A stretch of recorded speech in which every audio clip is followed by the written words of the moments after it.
ce qu'on demande au gouvernement, ce n'est pas qu'il fasse des testings. Nous faisons des testings. Je ne suis pas en train de vous dire que je lance pour la première fois du name and shame. Je vous dis, on lance la deuxième vague de name and shame parce que la première vague, on l'avait lancée dès 2018.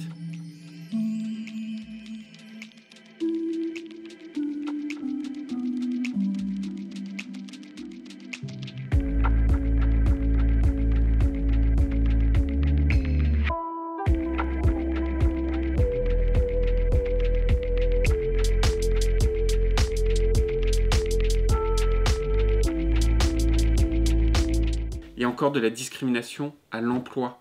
Près de 25% de chances de moins d'avoir un entretien d'embauche. On a pu classifier les agences immobilières qui étaient les plus tolérantes envers la discrimination raciale jusqu'à l'agence la moins discriminante. Et la plus discriminante, c'était ERA Immobilier avec, je crois, au moins 60% ou 70% de oui.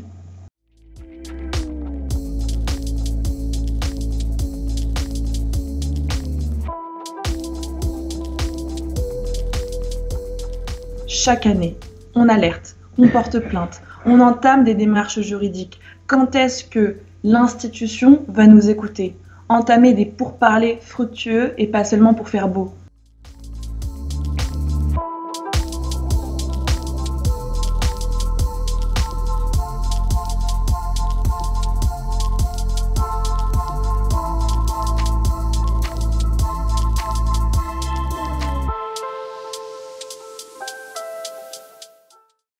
La première vague de testing a commencé en 2018 et on l'a rendu public en 2019.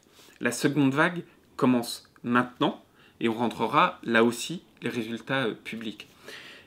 Quand je mesure le nombre de réactions, et notamment de réactions d'entreprises ou de patronat, à chaque fois que j'ai lancé ces testings ou que j'ai rendu public, je peux vous dire que je suis convaincu de l'utilité de ce name and shame.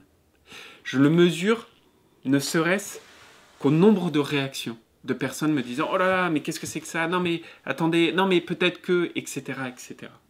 Parce que ces testings, ils font évoluer les pensées.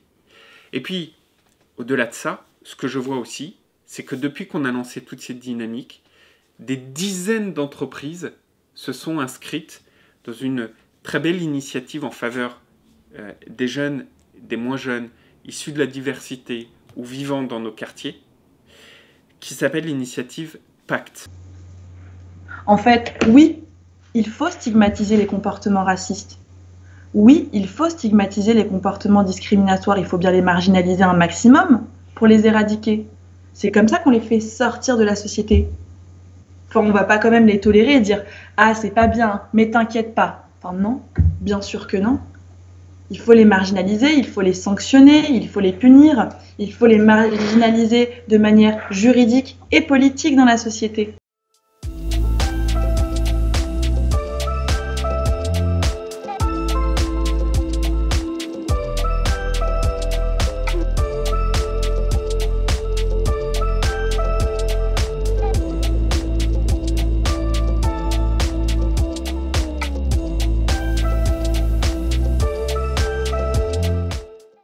On va dire, à chaque fois que vous allez recruter un jeune, par exemple, issu d'un quartier prioritaire de la ville, on va vous donner un coup de pouce. C'est 5 000 € par an pendant 3 ans si le jeune est recruté en CDI.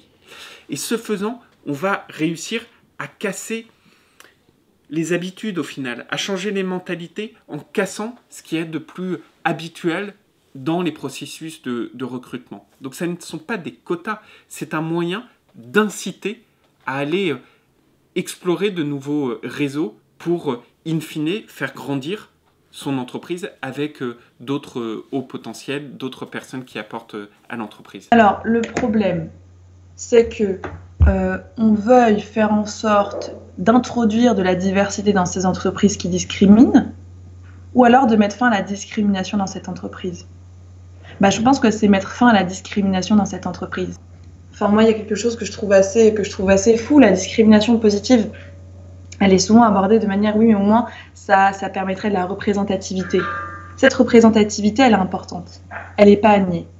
Notamment chez les jeunes, chez qui il peut y avoir un peu de l'autocensure, du genre, on se voit pas là, je vois pas pourquoi j'irai. Cette représentativité, elle est importante.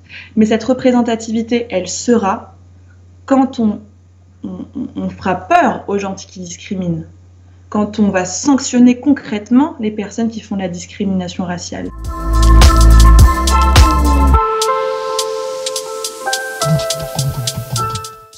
Donc il faut qu'on trouve d'autres moyens. On l'a pas encore.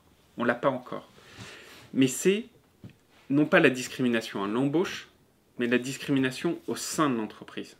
Vous êtes embauché, et puis en fait on se rend compte que tout le monde n'a pas toujours le même parcours de carrière. Et que parfois, plus vous montez dans ces parcours de carrière, moins la diversité de la société est représentée. Et ça, vous ne pouvez pas le faire par un volet de testing. Et donc, il faut qu'on trouve d'autres moyens.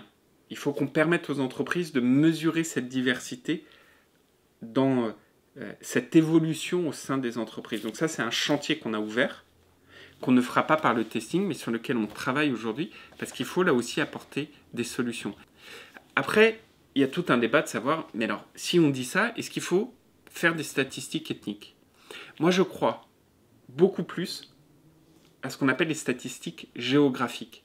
C'est-à-dire permettre aux entreprises, aux administrations, de mesurer les politiques qu'elles font, l'atteinte de l'objectif, en fonction de l'origine géographique des personnes qui sont sous leur responsabilité. Dit autrement, leur adresse actuelle, leur adresse lorsque, par exemple, ces personnes passaient leur bac, ou autre. Pourquoi je crois ça ? Parce que souvent, ces statistiques géographiques, elles sont un reflet du fait de la structuration de notre territoire, par exemple des difficultés sociales, par exemple. Et donc, c'est un sujet qui, à mes yeux, est beaucoup moins stigmatisant que les statistiques ethniques, beaucoup moins, et qui en même temps est très performant.